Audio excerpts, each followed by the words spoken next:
नमस्ते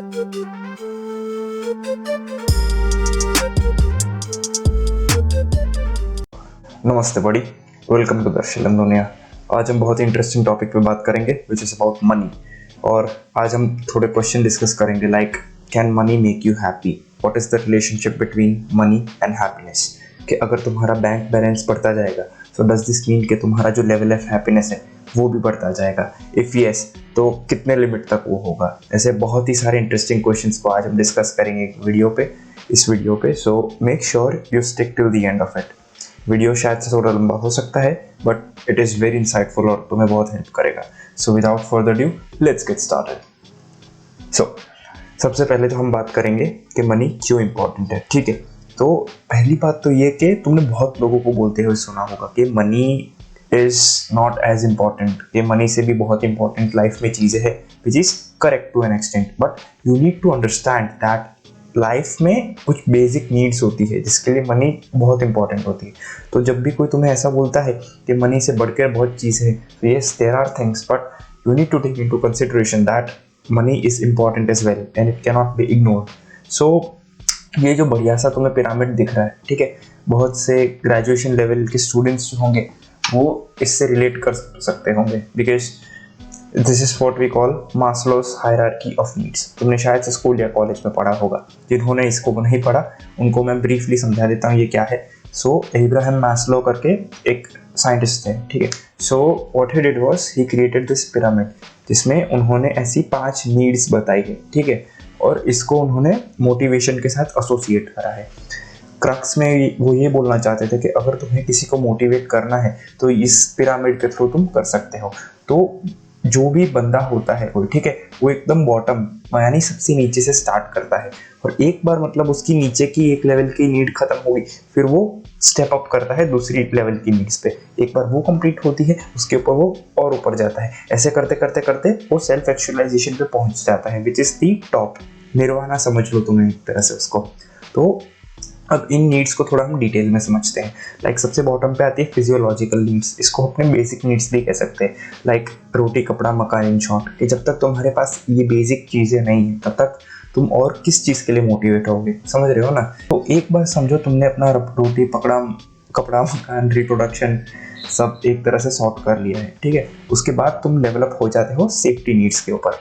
safety needs मतलब सुरक्षा, कि एक बार तुम्हारे पास रोटी कपड़ा मकान आ गया तुम्हें उसे सुरक्षित तो करना पड़ेगा ना, वरना ऐसा तो नहीं कि तुम्हारा पड़ोसी आके तुम्हारा रोटी कपड़ा मकान छीन के ले जाए अपने पास। तो you need some assurance in safety. तुमने देखा होगा कि बहुत सारे ऐसी कंट्रीज हैं जो लोगों के रहने के लिए सेफ नहीं है because of terrorism as well as government interference. तो एक सेफ्टी भी बहुत बड़ा फैक्टर प्ले करती है when you consider motivating yourself. Safety में बहुत सारी चीज़ें हो जाती हैं। लाइक एक तो तुम्हारी सामान की सेफ्टी हो गई, एक हो गया कि तुम्हारी एम्प्लॉयमेंट जो है उसकी सेफ्टी हो गई, तुम्हारे पास जो हेल्थ है प्रॉपर्टी है, जैसे मैंने स्टार्टिंग में बताया कि कोई तुम्हारा छीन के ना ले जाए तुमने जो कमाया है बेसिक चीज़ है, तो उसके लिए सेफ्टी ज़रूरी है। मान लो चलो एक बार तुमने सेफ्टी भी तुम्हें एक तरह से मिल गई। मोस्टली आई थिंक इसमें गवर्नमेंट का बहुत बड़ा हाथ होता है बिकॉज गवर्नमेंट फ्रेम्स पॉलिसीज जिसके खातिर जो जुरिस्डिक्शन होता है, जो लॉज होते हैं, उसके हिसाब से लोग स्टेबल रहते हैं और सेफ्टी बनी रहती है। सो इस तरह से अगर तुम्हें पता है कि लॉ मैकेनिज्म है कोई कंट्री में, सो यू फील सेफ। एक बार चलो तुम्हारी सेफ्टी भी कवर हो गई, अब तुम क्या चाहोगे, तुम्हारे पास रहने को घर है, तुम्हारे पास सेफ्टी है, अब कोई बंदा भी चाहिए ना, तुम बंदा या बंदी भी चाहिए ना जिसके साथ तुम रह सको। So you step up to love and belonging. अब तुम्हें कोई चाहने वाला चाहिए। So it is not just about marriage and intimate relationships, इसमें तुम्हारा फैमिली भी आ जाता है, इसमें फ्रेंडशिप भी आ जाता है। तुम्हें कोई चाहिए जिसके साथ तुम बॉन्ड कर सको, जिसके साथ तुम गुफ्तगू बातें कर सको। So this is what we call love and belonging. एक बार तुम्हें दोस्ती यारी भी मिल गई, ठीक है, रोटी कपड़ा मकान भी मिल गया, उसके बाद अब तुम खुद के ऊपर देख सकते हो। मतलब मोटा मोटी तुम्हारा खुद का बेसिक्स और थोड़ा सोशल लाइफ सेट हो चुका है। अब तुम खुद की ईगो, तुम्हारा जो सेल्फ एस्टीम है उसके ऊपर तुम ध्यान देते हो। मतलब अब मुझे चाहिए स्टेटस। लाइक तुम्हें एक बेसिक एग्जांपल देके समझाता हूँ। जैसे कि तुम्हारा बेसिक फिजियोलॉजिकल नीड्स था, एक गाड़ी चाहिए तुम्हें, ठीक है, चलाने के लिए। अब एस्टीम हो गया कि मेरे को मारुति नहीं, मुझे मर्सिडीज की गाड़ी चाहिए, मुझे BMW या रोल्स रॉयस चाहिए। मैं रोटी नहीं खाऊंगा, मैं मैकडॉनल्ड्स का बर्गर खाऊंगा या पिज़्ज़ा हट से पिज़्ज़ा मंगा के खाऊंगा। सो समथिंग लाइक दैट, जिसमें तुम्हें तुम्हारा सेल्फ एस्टीम और तुम्हारा प्राइड जोड़ना है। सो ये तुम तभी कर सकते हो जब तुम्हारी बेसिक चीज़ें सॉर्टेड हो। अगर तुम्हारे पास खुद का रहने का छत नहीं है तो तुम अंबानी का एंटीला खरीदने का नहीं सोचोगे ना। सो बेसिक यही है कि एक बार तुम्हारा एस्टीम ये हो गया, सो तुम ये भी समझो कि ये मोटिवेशन की तरह कैसे काम करती है। लाइक एक बार तुम्हारे पास घर नहीं था तो तुम काम करने की तुम्हारे अंदर से चाह आएगी, so that I work hard and I earn a living, so that मुझे खाना और रहने की जगह मिले। उसके बाद तुम सेफ्टी के लिए काम करोगे, उसके बाद ये फैक्टर्स तुम्हें मोटिवेट करते हैं ऊपर काम करने के लिए, so that you do not feel lazy. एक बार चलो तुम्हारा प्राइड भी हो गया, तुमने खुद का बहुत बड़ा ब्रांड बना लिया, तुमने पैसा कमा लिया, शोहरत कमा ली, अब तुम क्या करोगे? तुम्हारे पास दुनिया की सारी खुशियां तो आ गई, ठीक है, अब तुम क्या करोगे? तो अब तुम जाओगे सेल्फ एक्चुअलाइजेशन कि तुम अपना जो खुद का पोटेंशियल है, ठीक है, अब तुम खुद ही खुद से कम्पीट करने लग जाओगे। तुमने बहुत सुना होगा, ये लोग कहते हैं कि I want to be better than I want what I used to be, ठीक है। तो self actualization is all about कि तुम कैसे खुद को बेटर करते जाते हो, बिकॉज और तुम्हारे पास बचा ये क्या है पाने के लिए? तुमने पैसा, एस्टीम, प्राइड सब तो ले लिया, अब तुम्हारा लाइफ का जो मोटिवेटिंग फैक्टर होता है, ठीक है, वो यही रह जाता है कि यू कीप ऑन इम्प्रूविंग। इसको अपने ऑपरेशंस में कहते हैं काइजन, कॉन्स्टेंट डेवलपमेंट और कॉन्स्टेंट अपग्रेडेशन। तो तुम खुद को इम्प्रूव करते जाओ, this is what we call self actualization. तो ये था मास्लो का पूरा पिरामिड। तो अब मैंने तुम्हें ये चीज़ क्यों समझाई? बिकॉज मनी फिट्स इन। अब अगर मैं तुमसे एक क्वेश्चन पूछूं कि जो मनी है वो इस पूरे पिरामिड में कहाँ फिट होगा, so what would your answer be? So तुम्हें mostly, if my assumption is correct, तुम मोस्टली फिजियोलॉजिकल नीड्स पे डालोगे। क्यों? क्योंकि रोटी कपड़ा मकान के लिए तुम्हें चाहिए पैसा, और मे बी तुम एस्टीम में डालोगे। But what if I told you कि जितने भी ये पांचों के पांच है फैक्टर्स, ठीक है, उन सब में तुम्हें पैसे की ज़रूरत है। लाइक अगर तुम्हें बेसिक से बेसिक रोटी कपड़ा मकान चाहिए, ठीक है, उसके लिए पैसा चाहिएगा। एक बार तुम्हें सेफ्टी चाहिए, लाइक तुम्हारी एम्प्लॉयमेंट की सेफ्टी होगी, तुम्हारी हेल्थ की होगी सेफ्टी, जैसे इंश्योरेंस हो गया, तो उसके लिए भी तुम्हें पैसा देना पड़ेगा to get those kind of safety. अगर तुम्हें गवर्नमेंट से प्रोटेक्शन चाहिए तो तुम्हें टैक्स भरना पड़ेगा। लव एंड बिलोंगिंग मतलब ऐसा तो नहीं कि तुम पैसा दे के रिश्ते खरीदो, but you need money to sustain those relationships, वरना तुम कैसे उसको जोड़ के रखोगे? समझ रहे हो ना? एक बार तुम्हारे पास रिश्ते भी आ गए, प्राइड के लिए और एस्टीम के लिए तो ऑब्वियसली तुम्हें पैसा चाहिए, इतनी महंगी चीज़ें कहाँ से लोगे तुम? और लास्ट में जब तुम सेल्फ एक्चुअलाइज हो और जब तुम्हें खुद को इम्प्रूव करना है तो भी तुम्हें पैसा would be a great factor. Because बहुत लोग मनी को एक मेट्रिक समझते हैं अपनी सक्सेस का, कि लास्ट ईयर मेरा एनुअल टर्नओवर 1 करोड़ था तो इस साल 1 करोड़ से ज़्यादा होना चाहिए, something like that. So money is important in all those 5 aspects. तो तुम्हारी लाइफ में थ्रू आउट मनी की तो ज़रूरत रहने ही वाली है, it is that much important. So अगर तुम्हें कोई कहता है कि मनी इज़ यूजलेस, तो उससे सारा अपना पैसा मांग लो, तुम उससे उसकी सारा पैसा और दौलत मांग लो basically, because you can not survive without money. Basic survival से लेके अपना तुम्हारा सेल्फ एक्चुअलाइजेशन तक हर जगह तुम्हें मनी चाहिए। सो this is why money is important in life.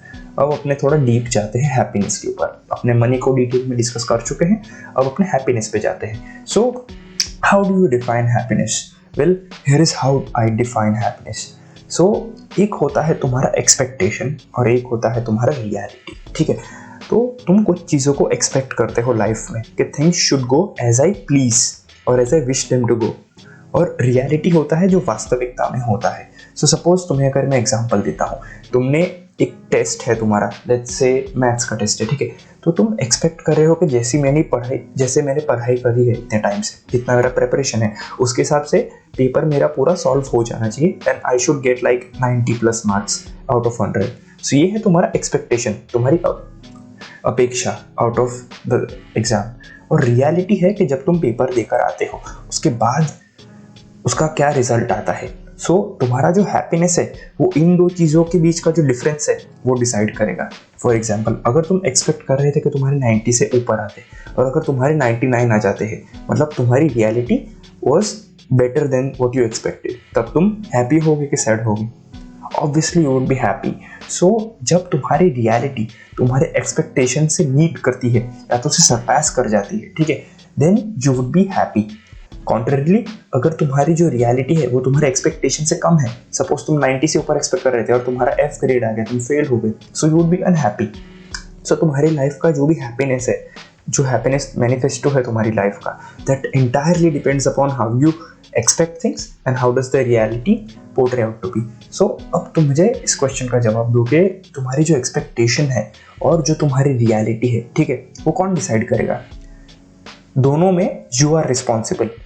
Reality तो फिर भी मैं चलो समझ सकता हूँ कि आउटसाइड फैक्टर्स जो होते हैं एक्सटर्नल, वो थोड़े इन्फ्लुएंस कर सकते हैं तुम्हें, बट ऑल टुगेदर तुम्हारी जो रियलिटी है वो तुम्हारे हाथ में ही है, because how you plan and how you take action वो डिटरमाइन द रियलिटी। एक्सपेक्टेशन तो 100% तुम्हारे हाथ में है कि तुम जितना एक्सपेक्ट करोगे उतना ही तुम्हारा रियलिटी से अफेक्ट होगा। अगर तुम कुछ एक्सपेक्ट नहीं करोगे तो जो भी तुम्हारे साथ होगा उसमें तुम हैप्पी ही हैप्पी होगे, because you are expecting nothing और एक्सपेक्टिंग वेरी मिनिमल। सो आजकल ना फॉरेन कंट्रीज में एक ट्रेंड चला है कॉल्ड मिनिमलिज्म, सुना होगा तुमने, विच इज़ अबाउट कि तो हमें ज़्यादा चीज़ें चाहिए ही नहीं, जो मिनिमम चीज़ें हैं जिससे हमारी बेसिक नीड्स सेटिस्फाई हो जाती है, छोटा घर हो गया, छोटा क्लोजेट हो गया, उसमें ही हम खुश रह जाते हैं। सो this is how expectations affect your happiness. दूसरा पॉइंट आता है अपना अचीवमेंट्स के ऊपर, which is about achieving things. Like अगर तुमने एग्जाम में पास होने के तुम सोच रहे थे और अगर तुम क्लास टॉप कर जाते हो, ठीक है, सो तुम्हारी वही थोड़ा रिलेटेड है एक्सपेक्टेशन एंड रियलिटी से कि व्हेन यू अचीव समथिंग, ठीक है, तो तुम हैप्पी होते हो ऑल टुगेदर। तुम स्पोर्ट्स में रेस जीत गए, तुम अपने एग्जाम पास कर गए, तुम्हें तुम्हारी सैलरी मिली, ठीक है, तुम्हारा प्रमोशन हो गया। So these are achievements, these are the fruits which you get out of the efforts that you put. तुम्हारी मेहनत का ये फल है। सो जो भी तुम्हारी अचीवमेंट्स होती है, ठीक है, दैट लीड्स टू हैप्पीनेस। और थर्ड है थोड़ा केमिकल और बायोलॉजी को अगर तुम मिला दो तो हार्मोनल बेस। लाइक तुम्हारे बॉडी के अंदर कुछ केमिकल्स होते हैं जो तुम्हारे हैप्पीनेस लेवल को रेगुलेट करते हैं। अगर लेमन टर्म्स में बोलो तो एक डोपामिन होता है जो रिलीज होता है व्हेन यू फील हैप्पी और when you do something that excites you, और सेरोटोनिन होता है। सो हैप्पीनेस मोस्टली आती है तुम्हारी डोपामिन और सेरोटोनिन से। एक बहुत लोग क्या करते हैं नहीं मिस्टेक, डोपामिन और सेरोटोनिन को इंटरचेंजेबली यूज करते हैं, but these chemicals are different. अगर तुम्हें जानना है कि इसका डिफरेंस क्या है, you can ask me in the comments. अपने इसको डिटेल में बात करेंगे, अभी अपने टॉपिक पे स्टिक रहते हैं। So can money by happiness, ठीक है। अब हमने हैप्पीनेस को डिस्कस कर लिया, अपने पैसे को डिस्कस कर लिया, ठीक है। अब अपने इन दोनों को रिलेट करके देखते हैं कि क्या पैसे और हैप्पीनेस को अपने एसोसिएट कर सकते हैं या नहीं। So the answer is there is no either or answer, ठीक है। एक ग्रे एरिया है बीच में कि मनी से हैप्पीनेस आती भी है और नहीं भी आती है। So let me give you my opinion on this, ठीक है। पहली बात तो ये है कि अपने थर्ड पॉइंट को पहले उठा लेते हैं, इंटरनैलिटी और एक्सटर्नैलिटी वाले को, ठीक है। सो जो मनी है तुम्हारा, ठीक है, वो क्या करता है, उससे तुम चीज़ें खरीद सकते हो। It gives you the access to access other things, ठीक है। तुम जब कोई दूसरी चीज़ें खरीदते हो उससे तुम्हें हैप्पीनेस मिलती है। मतलब फॉर एग्जांपल अगर मैंने तुम्हारी जेब में 100 रुपये रखे तो तुम्हारी बैंक में या तुम्हारी जेब में ऐसा कोई बटन नहीं है कि जैसे ही 100 रुपये जाता है वो बटन दबता है और तुम अपरंपार खुशी तुम्हें आने लग जाती है। द थिंग इज, जब तुम्हारे पास पैसा होता है तब उस पैसे को यूज़ करके तुम एक चीज़ खरीद सकते हो और वो चीज़ तुम्हें हैप्पी बनाती है। सो जो पैसा है, ठीक है, वो बस एक इंटरमीडियरी है जिससे तुम्हें खुशी मिल जाती है। तो पैसा बस लिंक करता है तुम्हें उस चीज़ के साथ जो तुम्हें हैप्पी बनाती है। So money does not make you happy directly, but it indirectly helps you to be happy. समझ रहे हो। अब इसको थोड़ा अपने और डीप में जाते हैं।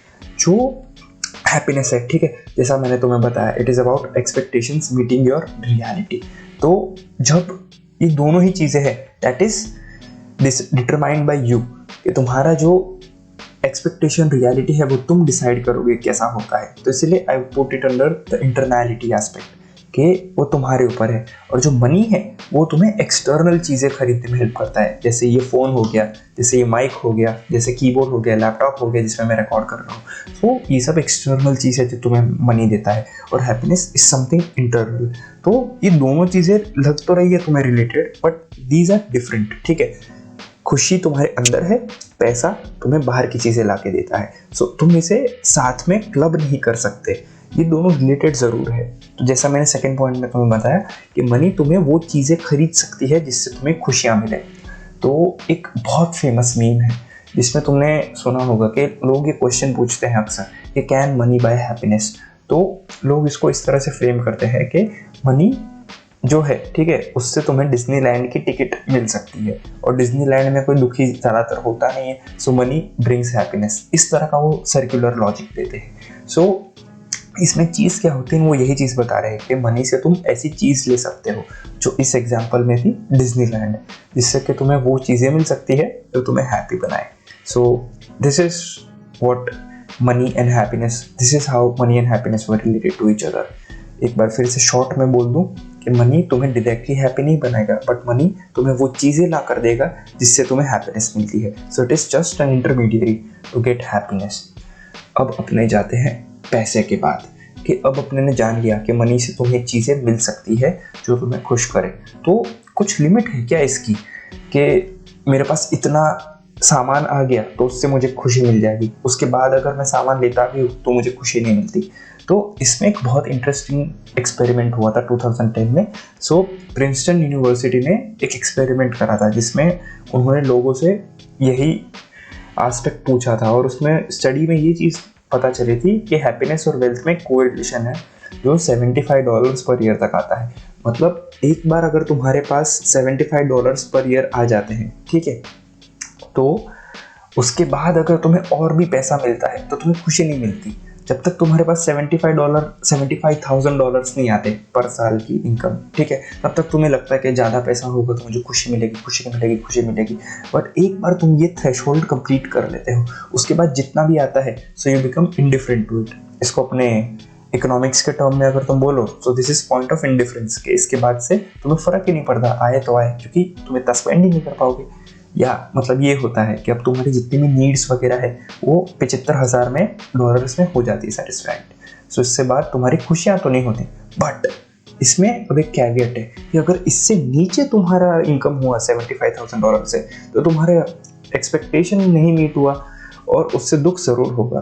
सो this is in short what the study concluded, कि 75,000 तक अगर तुम्हारा इनकम है तो तुम्हें लगेगा कि ज़्यादा पैसा आएगा तो मैं ज़्यादा खुश होऊंगा, उससे कम होगा तो तुम दुखी होगी। बट एक बार ये लिमिट क्रॉस हो जाती है, उसके बाद तुम्हें कोई फ़र्क नहीं पड़ता, you become indifferent to it. अब अपने $75,000 को INR में कन्वर्ट करें according to the recent currency exchange, तो रफली इट बिकम्स 54,39,000। बट अपने को इसको भी थोड़ा पिंच ऑफ सॉल्ट के साथ लेना है कि ये जो $75,000 है ये अपने इंडियन एक्सपेरिमेंट नहीं है, ये बाहर की कंट्री का है। सो जो बाहर की कंट्रीज होती है उसका स्टैंडर्ड ऑफ लिविंग और रहने का खर्चा दैट इज़ डिफरेंट, ठीक है। तो यहाँ पर 54 lakhs is too much. I guess in my opinion 20 से 30 lakh per year is more than enough for people to survive over here. और जितना फिर तुम्हारा लालच अंदर ज़्यादा है उतना है। So this is how much money is related to satisfaction. अब अपने ने ये स्टडी में देखा कि एक लिमिट है कि उससे ज़्यादा अगर तुम्हारे पास पैसा आएगा तो तुम्हें इतनी ज़्यादा खुशी नहीं मिलेगी, यू विल बिकम इंडिफरेंट। तो ऐसा क्यों है कि जो करोड़पति लोग हैं जैसे इलॉन मस्क हो गया, जेफ बेजोस हो गया, ठीक है, वो पैसे के लिए काम करते जाते हैं। Like at this time there is a tug of war between Elon Musk and Jeff Bezos के कौन top richest person in the earth बनेगा।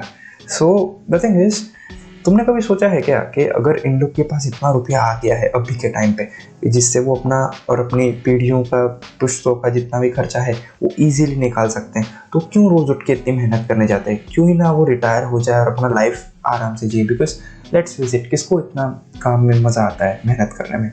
We are hardwired to seek comfort, ठीक है। तो ये चीज़ है, तो फिर लोग क्यों इतनी मेहनत करते हैं अगर वो एक बार अमीर हो जाते हैं? और इसके बहुत सारे रीजंस हैं। एक है रिटेल थेरेपी, ठीक है। सो जिसको इसके बारे में नहीं पता, आज के टाइम पे एक कंसेप्ट है कॉल्ड कंज्यूमरिज्म। इसका मतलब है कि अगर तुम ज़्यादा चीज़ें खरीदो, जैसे मैंने आपको स्टार्टिंग की पुरानी स्लाइड्स में समझाया था कि money helps you get things that make you happy, ठीक है। तो जैसे जैसे अब कंज्यूमरिज्म क्या करता है ना, इट मेक्स यू बिलीव कि तुम्हारे पास जितनी ज़्यादा चीज़ें होगी, ठीक है, तुम्हें उतनी ज़्यादा खुशियाँ मिलेगी लाइफ में। और इसी को काउंटर करने के लिए बना था मिनिमलिज्म, कि तुम्हारे पास जितनी ज़रूरत है खाली उतनी चीज़ें रखोगे तो तुम खुश होगे। है दोनों कॉन्फ्लिक्टिंग आइडियाज़, अभी तुम्हारे ऊपर है तुम्हें किसको लेना है। तो हो क्या रहा था ना कंज्यूमरिज्म के हिसाब से, कि तुम्हें ऐसा लगता है कि तुम्हारी लाइफ में एक वॉइड बन जाता है, कि एक खोखलापन है कि मेरे पास चीज़ें होगी तो मैं खुश रहूँगा, तुम एक चीज़ को एक्सपेक्ट करते हो, जैसे मैंने स्टार्टिंग में सिखाया था एक्सपेक्टेशन एंड रियलिटी। तुम एक्सपेक्ट करते रहते हो कि मुझे ये चीज़ मिलेगी तो खुश रहूँगा, फिर जब तुम्हें वो चीज़ मिल जाती है तब तुम कुछ दिनों के लिए खुश रहते हो, और उसके बाद फिर से वही रैबिट होल में तुम घुस जाते हो कि अब मुझे दूसरी वो चीज़ मिलेगी तो मैं खुश रहूँगा। और ऐसे करते करते तुम अपना जीवन भर बर्बाद कर देते हो, यूज़ कर लेते हो, और यू नेवर गेट हैप्पी, और यू गेट मोमेंटरीली हैप्पीनेस। सो यही चीज़ होता है, इसको अपने रिटेल थेरेपी भी कहते हैं। इन शॉर्ट शॉपिंग, तुम जितना ज़्यादा खरीदारी करोगे, जितनी चीज़ें खरीदोगे, तुम्हें उतना मज़ा आएगा। और credit card companies know this thing, और इसलिए वो इतने उतावले होते हैं तुम्हें अपना क्रेडिट कार्ड बेचने के लिए। रिटेल थेरेपी भी हम समझ गए, कंज्यूमरिज्म भी समझ गए, चलो थोड़ा और इस चीज़ में डीप जाते हैं। सपोज तुम्हारी एक फिजियोलॉजिकल नीड थी मास्लो के हायरार्की वाली, तुम्हें एक गाड़ी चाहिए ट्रैवल करने के लिए, ठीक है। अब ट्रैवल तो मारुति में भी होता है और मर्सिडीज में भी होता है, तो तुम्हारी जितनी इनकम थी उसमें से तुम जाके आज मारुति खरीद जाते हो, तुम बहुत खुश हो, तुमने गाड़ी में भी ऐसे सब डेकोरेशन कर दिया, तुम्हारी फैमिली को तुम घुमाने ले गए, यू आर वेरी हैप्पी, ठीक है। अब क्या हुआ, तुम खुश भी हो कि अब मैं बाइक से गाड़ी चलाने लगा हूँ, सो गाड़ी घर में सेफ्टी भी हो गई, because 4 wheeler is safer than 2 wheelers, so बारिश के टाइम पे इशू भी नहीं आएगा, और तुम खुश हो बहुत, और तुम्हारी लाइफ एकदम अच्छे से चल रही है। और फिर तुम्हारे पड़ोसी आ जाते हैं दूसरी नई ब्रांड न्यू गाड़ी लेके, विच इज़ मर्सिडीज। अब क्या होता है ना, तुम्हें तुम्हारी खुद की जो गाड़ी थी, जो 2 दिन पहले तक खुशी दे रही थी, अब वो तुम्हें खटकने लगी है, और तुम सोच रहे कि काश मैं भी मेरे पड़ोसी के जैसा अमीर होता, काश मेरे पास भी वो गाड़ी हो जाए। If I also had access to Mercedes I would have been even more happier. फिर तुम दुखी हो जाते हो, अब वही गाड़ी जो तुम्हें सुख दे रही थी वो तुम्हें दुख दे रही है। सो तुम चाहते हो कि मैं और चीज़ें लूँ और चीज़ें लूँ, मेरा बकेट है वो भरता जाओ, और इसीलिए फिर तुम्हें काम करने के लिए भी मोटिवेशन मिलता है। अगर मैं इसे मास्लो के टेबल पे समझाऊँ, पिरामिड में सॉरी, तो ये आ जाता है तुम्हारे एस्टीम में कि तुम्हें लैविश चीज़ें चाहिए जिससे तुम्हें सोसाइटी में एक्सेप्टेंस मिले। तो ये जो मास्लो के पिरामिड है वो भी एकदम इंटरकनेक्टेड है, social needs are connected with the esteem needs as well. So ये हो जाता है लोगों का डिज़ायर। अब एक पर्पस नाम की भी चीज़ होती है जो तुम्हें ड्राइव करती है, जैसे सेल्फ एक्चुअलाइजेशन हो गया तुम्हारा, जैसे इलॉन मस्क है। आई रिमेंबर एक बार ट्विटर पे एक बंदे ने इलॉन मस्क को बोला था कि congratulations on being the richest man, खुश हो जाओ। तो इलॉन मस्क ने बहुत ही मतलब उसे जेनरिक वे में ले लिया कि ठीक है, let's get back to work. मतलब वो बंदा अपने काम के लिए इतना ज़्यादा डेडिकेटेड है, अपने कॉज के लिए इतना पैशनेट है that he is not even into this rat race of becoming the richest person on earth. उसे फ़र्क ही नहीं पड़ता इतना। सो ये चीज़ हो जाती है। For Elon Musk it is his dream, for other billionaires it could be something else. So this is what drives people to earn their living and earn more and more. अब अपने आ जाते हैं पैसों के बारे में, थोड़ा और साइकोलॉजिकल एस्पेक्ट्स लेके। तो एक स्टडी हुई थी जिसके हिसाब से पता चला था कि तुम्हारा ब्रेन जो है, ठीक है, उसे लगता है मनी एक तरह का ड्रग है, सेडेटिव है। मतलब होता क्या है ना कि जैसे पेन किलर होता है तुम्हारा, ठीक है, कभी भी तुम्हें दर्द होता है, so you take some pain killers, इससे दर्द ख़त्म तो नहीं हो जाता है, बट तुम्हारी जो सेंसिटिविटी होती है उस दर्द को लेके वो बढ़ जाती है, मतलब वो इंडिफरेंट हो जाती है, जिससे तुम्हें दर्द अफेक्ट नहीं करता इतना, ठीक है। So money played a similar role as well. हुआ क्या था ना कि एक एक्सपेरिमेंट करा था साइंटिस्ट ने, इसमें उन लोगों ने 2 सेट ऑफ टीम्स रखी थी।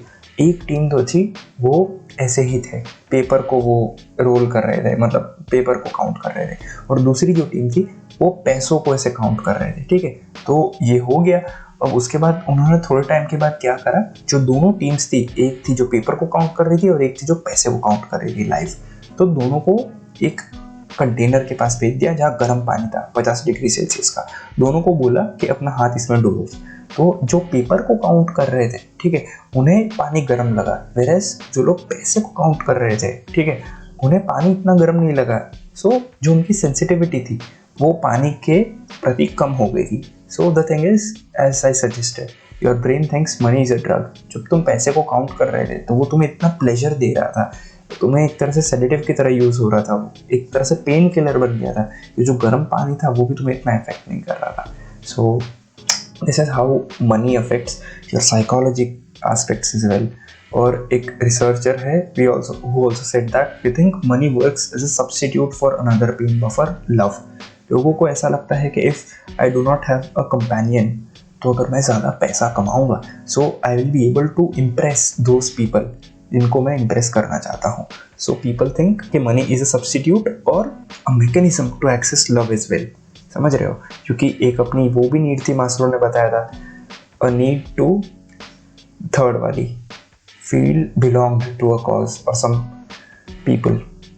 सो ये हो जाता है. और जिस because people start to think money as a substitute for love और एज अ मीडियम, तो लोगों को ऐसा लगता है कि अगर मेरे पास ज़्यादा पैसा होगा, ठीक है, तो मैं ज़्यादा लोगों को इम्प्रेस कर पाऊंगा और मैं ज़्यादा लोगों के साथ कनेक्ट कर पाऊंगा. सो this is how many plays out. और अब अपने जाते हैं मनी के लास्ट फेज के ऊपर कि क्या मनी ईविल है. ठीक है, हमने अभी तक डिस्कस करा हैप्पीनेस क्या होता है, हमने डिस्कस करा मनी क्या है, हाउ आर दे रिलेटेड, ठीक है, how does money affect you. और अब अपने कुछ ऑब्जेक्शंस के बारे में बात करेंगे, जो कॉमन ऑब्जेक्शंस आते हैं लोगों के. सबसे पहला तो यही ऑब्जेक्शन आता है कि money is the root of all evil. तुमने एक कोट भी कहीं ना कहीं सुना होगा लाइफ में. सो लेट अस डिस्कस कि क्या मनी एक्चुअली इतना इविल है जितना लोग उसे पोर्ट्रे करते हैं, और इज स्टोरी समवेयर डिफरेंट. सो मेरा ये ओपिनियन है ना कि मनी इज नेसेसरी, इनफैक्ट सबके लिए ज़रूरी है. मैंने स्टार्टिंग में आपको पिरामिड से समझा दिया बेसिक नीड्स के लिए. मैंने आपको पहले ही समझा दिया कि मनी जो है, ठीक है, it is important to get access to basic things. So कौन लोग वो होते हैं जिनको लगता है कि मनी इविल है? जाहिर से बात है, ये वही लोग हैं जिनके पास या तो बहुत कम मनी है या तो उन्हें कभी मनी देखा नहीं है. एक बचपन में तुमने स्टोरी सुनी होगी लोमड़ी की, कि जब लोमड़ी को भूख लगती है, ठीक है, उसको अंगूर खाने के लिए एक अंगूर का पेड़ दिखता है, बट अंगूर का पेड़ इतना लंबा, उसके जो अंगूर होते हैं वो पेड़ के इतने लंबे ऊपर टंगे होते हैं कि it could not access it. तो लोमड़ी हो जाती है फेल और उसे लगती है भूख. सो वो कहती है कि अंगूर तो होंगे ही खट्टे, मुझे एफर्ट्स करना ही नहीं है. तो ये था क्या इस स्टोरी में, जब लोमड़ी खुद अंगूर नहीं खा सकी, ठीक है, तो उसने खुद को दिलासा देने के लिए ये खुद को ही झूठ बोल दिया कि अंगूर अगर मैं ऊपर खा भी लेती तो ये होते और मुझे खाने में मज़ा नहीं आता, तो अच्छा ही है कि मैं उसको खा नहीं पा रही अभी. सो बेसिकली पैसे के साथ भी यही सिमिलर रिलेशनशिप है. कि जिन लोगों के पास पैसा नहीं है वो लोग सोचते हैं कि अच्छा है मेरे पास पैसा नहीं है, कि अगर पैसा होता तो मेरा जीवन तो दुख दर्द से भरा हुआ होता. तो it is good, it is in fact a divine intervention that I do not have access to money. So यही होता है कि अगर तुम्हारे पास पैसा नहीं है तो तुम ऑब्वियसली खुद को सेटिस्फाई करने के लिए, खुद को इतना बुरा ना फील कराने के लिए खुद को कंसोल करते रहोगे कि मनी इज बैड. दूसरा हो जाता है एक डिलेमा ऑफ चॉइस. तो तुम्हारे पास जो एक नाइफ होती है, ठीक है, तो उससे तुम ब्रेड पे बटर लगाने के लिए भी यूज़ कर सकते हो और किसी को बुचर करने के लिए भी यूज़ कर सकते हो. ठीक है, वो तुम्हारे ऊपर है. नाइफ दोनों पर्पस सर्व करती है, अभी तुम्हारे ऊपर है कि तुम उसे यूज़ कैसे करते हो. Similarly money is a tool. मैंने आपको स्टार्टिंग में ही समझा दिया था कि मनी सिर्फ एक इंटरमीडिएरी है. ये तुम्हें चीज़ें खरीदने की एक्सेस देता है. अब तुम उस पैसे से बंदूक खरीद के टेररिज्म को प्रमोट करो या उससे किताब खरीद के बच्चों को पढ़ाओ, वो तुम्हारे ऊपर है. वो तुम्हारे ऊपर है कि तुम उस मनी को किस तरह से यूज़ करते हो. ठीक है, सो if you start blaming money, actually it is the person who uses money should be blamed rather than money itself. तो मनी की भी बहुत इंटरेस्टिंग अपने ने अभी तक स्टोरी जान ली. और फाइनली शेयरिंग इज केयरिंग. अगर तुम्हें लगता है कि money is still the root of all evil, consider supporting me. ठीक है, तुम अपना पैसा मुझे पेट्रियन के थ्रू सपोर्ट करके दे सकते हो, तो तुम्हारा जितना भी इविल दर्द है वो मैं ले लेता हूँ.